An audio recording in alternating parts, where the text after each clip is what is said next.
viewers. This is Dr. Qamar Cheema, and I'm thrilled to have with me Mr. Brian Huey, who is a Taiwan-based analyst, and he writes for different global newspapers. Thank you very much, Mr. Brian, for your time. Thank you for having me.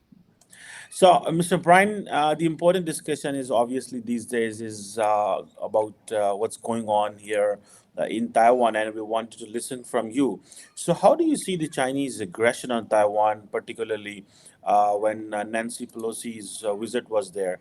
So, do you think that can you explain our audience that was this something new, or this is coming from some time past? And if you can kindly explain us that why China is so aggressive when it comes to Taiwan. Yeah, that's right. And so China claims Taiwan as part of its territory. The PRC has actually never controlled Taiwan in its history. The only time in which Taiwan was incorporated into China as a province was during the Qing dynasty, and that was only for 7 years. But the contemporary PRC claims to inherit the borders of the Qing Empire. And so Taiwan has been governed by the ROC since the KMT came over Taiwan after the Chinese Civil War. But because of these tensions are unresolved, then China still claims Taiwan. And so then the Pelosi visit, because of the fact that the U.S. is Taiwan's security guarantor in the event of a invasion from China, this is why this was considered provocative by China. And so China responded by conducting unprecedented live fire drills around Taiwan.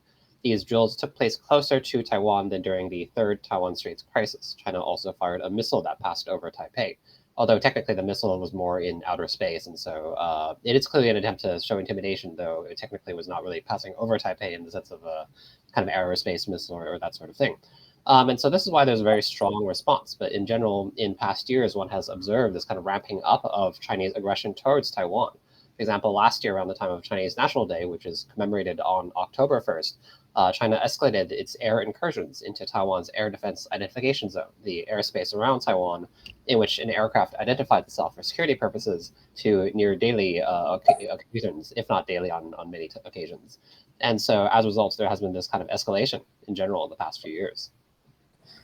So Brian, since you have explained us all this, what do you think that do the Taiwanese people really think that America will be guarantor of the Taiwanese security when in case the Chinese will attack or will show aggression?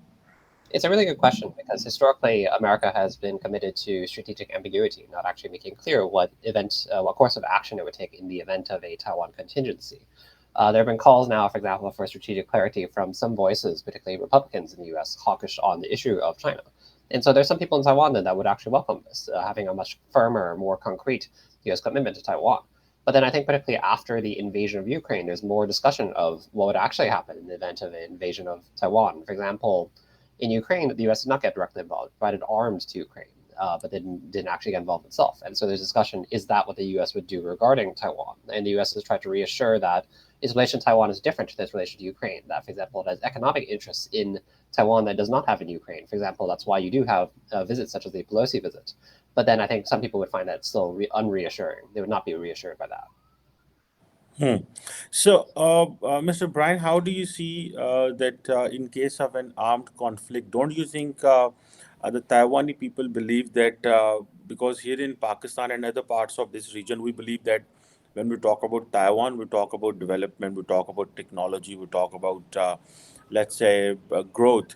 So, don't you think that in case of any armed conflict, Taiwan will, go back decades and all that progress that will go in vain. So, what your country is doing, in fact, to scale down, or what your country is, in fact, doing that this conflict should not happen, so that all the progress you have made, it should not go in vain.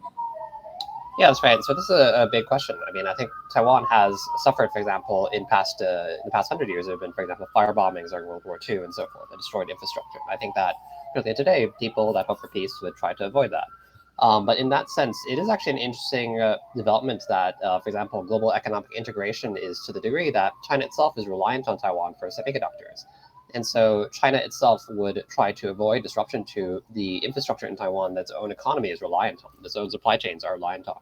And so I think that's a deterrent to invasion, in fact. And so there have been arguments that this is a deterrent for invasion. This has been termed the Silicon Shield. I don't think it's an absolute argument in the sense that, it's not going to. That's not the reason why China wants Taiwan necessarily.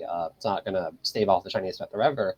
But then You look at the Chinese economy and the Taiwanese economy and how deeply intertwined they are and interconnected they are, and it would be catastrophic for China actually if there were an invasion. And so, for example, could the CCP weather the blow to its legitimacy from not only losing a significant amount of lives to an invasion, a costly invasion, a beachhead invasion that is very logistically difficult, could have tens of thousands, hundreds of thousands of casualties, but also just the economic blow that would result at a time in which before COVID-19, there's already slowing economic growth and COVID zero and the kind of rolling lockdowns still continue to affect the economy there. Hmm. So, Mr. Brian, how do you see that these statements come from the peaceful unification talks? The China is talking on that. What is the reaction of the Taiwan and Taiwanese government on that? So it's actually kind of funny too that there hasn't been a very strong reaction because the comments by Xi are not really anything new. For example, he said that force is still on the table. China hopes for peaceful reunification, but if that can happen, force is still on the table. And so he said that before.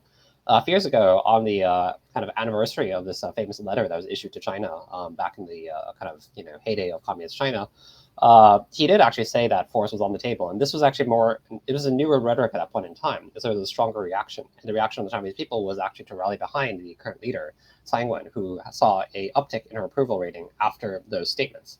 But that didn't really happen this time because I think it's just nothing new. I think what is interesting is that the international world has sometimes misread Xi's comments as though this does represent an escalation of rhetoric, as though this represents that he's accelerating his timeline for invasion of Taiwan. But he actually, it's just kind of boilerplate. It's not new. It's kind of very standard language, actually.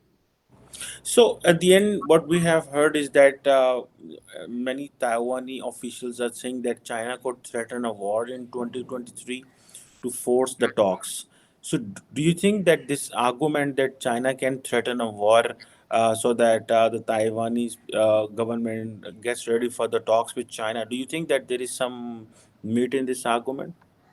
It's really hard to say. I mean, I'd be a little careful of some of the statements going around. For example, most recently, there's discussion of that China could invade this year or next year, following comments by Admiral Michael Gilday, who is a Navy general. And so he stated that, for example, needs to be prepared for the possibility of an invasion this year or next year. I mean, this year is impossible. It's physically impossible. It's logistically impossible because they're only 2 months. And so if you're doing an invasion, you need to move the troops into place. It's already too late for that. You need at least a month or two and so forth to get these troops in place. But then next year and so forth. I mean, for example, this is following up on comments by the former head of the Indo-Pacific Command, Admiral Philip Davidson. And recently, Antony Blinken, the U.S. Secretary of State, also said that he saw an accelerated timeline for China in terms of their ambitions on Taiwan. And so then what happened is the Taiwanese security official, the National Security Bureau head, Chen Ming-tong, said that China could take action in around 2023 to try to bring Taiwan to accept terms set by China. But then he dodged the question of whether that be invasion or another form of action. Because I think that for someone like Chen Ming-tong, he can't really go against what U.S. government officials say because, of course, the U.S. is Taiwan's security guarantor in that case. He doesn't want to openly go against them. But then the ultimate invasion in that short of a timeline, I think, are kind of unlikely because China is still working on its capacities to bring enough troops over to Taiwan to maintain an occupation. What is more realistic, and possibly is what Chen Ming-tong is referring to, is the possibility of, for example, an intermediate action, attacking an outlying island of Taiwan, or gray zone warfare, or something of that sort. That's still short of an invasion, but still could be aimed at bringing Taiwan to the negotiating table on Chinese terms. And so that is something that I think that's specifically what he was referring to in that sense. Mm. So we have heard recently that the Americans are in talks with Taiwan to co-produce American weapons. What is the purpose behind of that? Do you think that that is to help to Taiwan to give confidence, to boost the economy, to threaten China?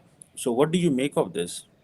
It's a very interesting development because there's strengthening military cooperation between the U.S. and Taiwan. For example, regarding the Taiwan Policy Act that was much debated, one of the provisions of that was to create a regional munitions stockpile, which Taiwan could have access to in the event of a conflict.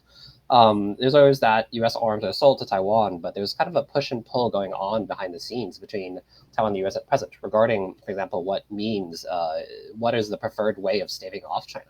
Is it asymmetric warfare or is it symmetric warfare? Is it traditional forms of warfare, tanks and that kind of thing, or is it asymmetric means that are intended to hold off China in that sense, using less force?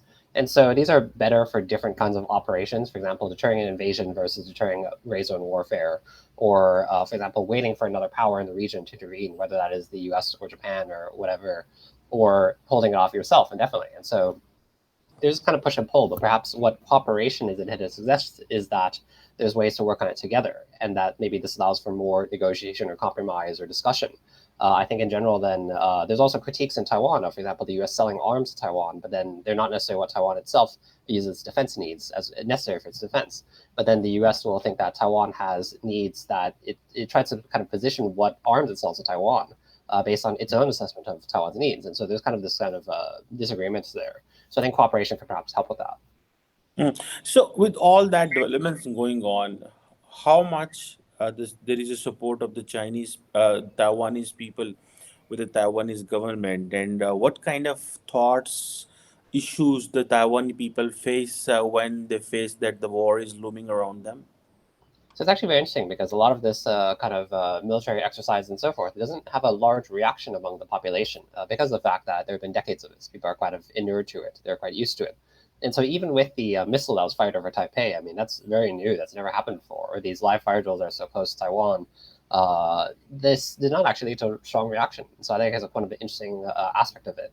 There is a sense of crisis, for example, regarding Hong Kong or Ukraine when these events outside of Taiwan occur that Taiwan can project its anxieties onto. And during elections, there is kind of a sense of crisis regarding who do you vote for and what Taiwan's future will be, and how does whoever rules the country deal with China. But then, with regards to these live fire drills, that didn't lead to a reaction. I think part of it is actually that China, in terms of their messaging, has been too repetitive. For example, sending planes into Taiwan's air defense identification zone daily. People don't pay attention to the number of planes, whether it's 10 or 20 or 30. It doesn't create a sense of escalation. It becomes a kind of repetitive news story that, oh, more planes from China. And so I think that's part of the reason why.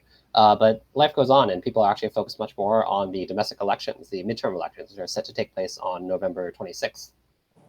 So, Brian, taking the discussion to the region, how do you see how the regional countries are responding to this Chinese aggression on Taiwan? How do you see that, for instance, Japan, Thailand, and other countries, even India, and how these countries respond to this Chinese aggression on Taiwan?